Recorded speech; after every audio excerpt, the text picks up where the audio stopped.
জাতীয় ঈদগাহ সহ রাজধানীতে নির্বিঘ্নে চলাচল ও সুষ্ঠুভাবে ঈদ জামাত অনুষ্ঠানের লক্ষ্যে ৫ স্তরের নিশ্চিত নিরাপত্তা ব্যবস্থা নেওয়া হয়েছে বলে জানিয়েছেন Dhaka metropolitan police DMP commissioner Habibur Rahman. তিনি বলেন, ঢাকা মেট্রোপলিটন পুলিশ এলাকায় কোনো ধরনের জঙ্গি তৎপরতার তথ্য নেই। তারপরও ঢাকা মেট্রোপলিটন পুলিশ সব বিষয় বিবেচনা রেখেই নিরাপত্তা পরিকল্পনা গ্রহণ করেছে।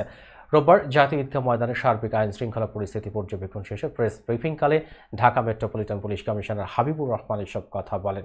ডিএমপি কমিশনার বলেন, রাজধানীর প্রধান ঈদ জামাত অনুষ্ঠিত হবে জাতীয় ঈদগাহ ময়দানে।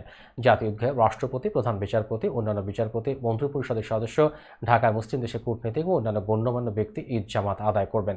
এই ঈদগাহ মাঠে প্রায় ৩৫,০০০ মুসল্লি নামাজ আদায় করতে পারবেন।